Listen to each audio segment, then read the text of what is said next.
Bom, chegou a hora então da gente tratar um dos eventos de formulário, que é o evento Submit, beleza? Então vamos imaginar que a gente tem aqui um formulário de busca. Esse formulário de busca, você digita um termo e ele submete essa busca para o Google. Vamos ver.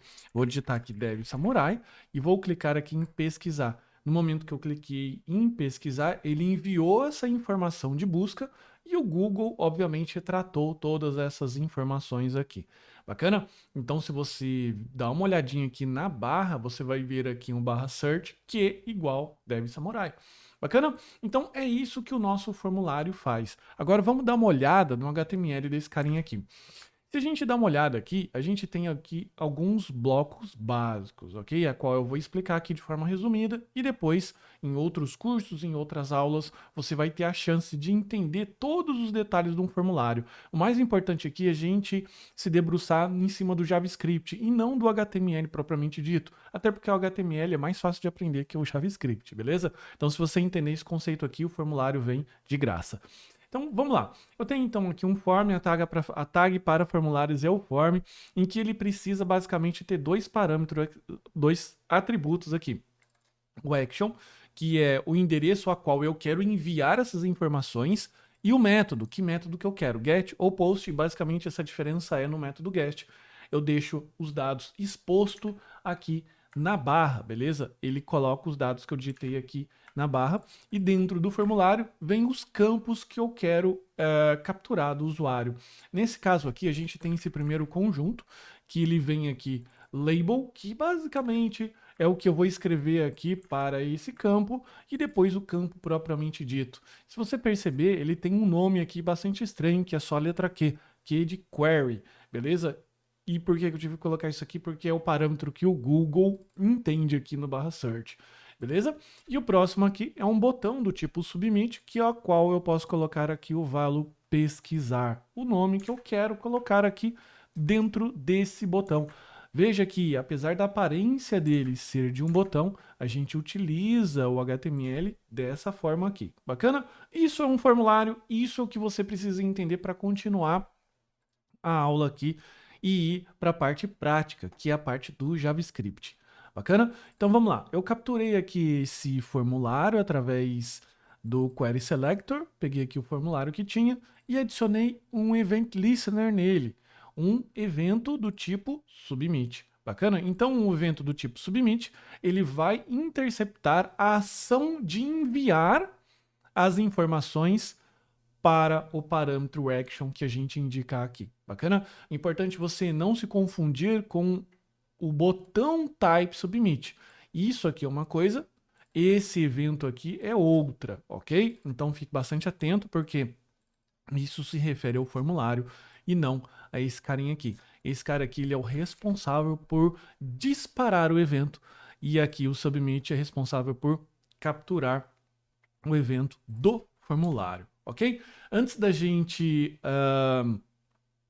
antes da gente experimentar isso daqui, vamos colocar um console.log, beleza? E a gente vai colocar aqui, ó, submit, e a gente vai colocar aqui o event. E lembra da situação do botão que a gente clicava e ele realizava a ação?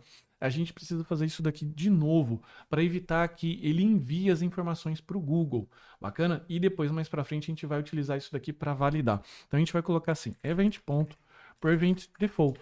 Lembrando que esse prevent default vai para a ação padrão desse evento aqui, que no caso agora é o submit, e vai executar o que a gente quer. Bacana? Vamos voltar aqui, vamos digitar qualquer coisa e vamos clicar em pesquisar.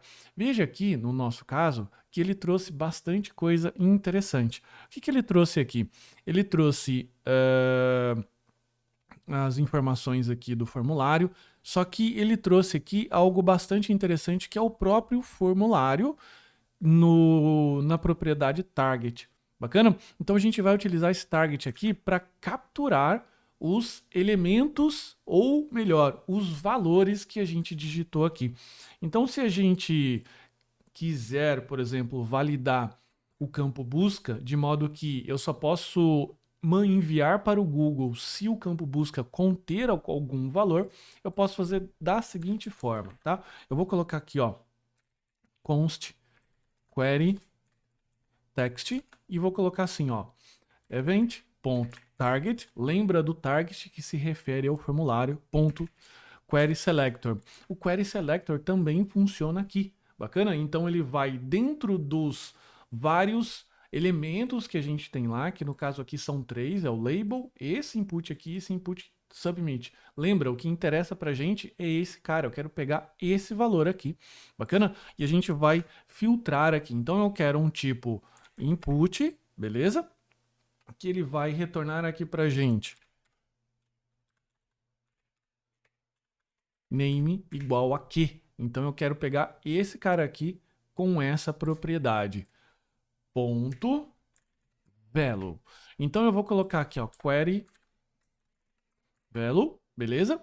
E vou agora fazer o quê? Vou substituir esse cara aqui só para a gente ver como que ele mostra para a gente na tela. Então vou clicar em pesquisar. Então ele colocou aqui query value test. Se a gente recarregar de novo isso aqui, clicar em pesquisar, perceba que o nosso valor vem nulo. Então é a partir daí que a gente pode fazer uma validação de formulário. Então eu posso colocar aqui uma validação simples, porque dentro da web a gente pode fazer infinitas formas de validação.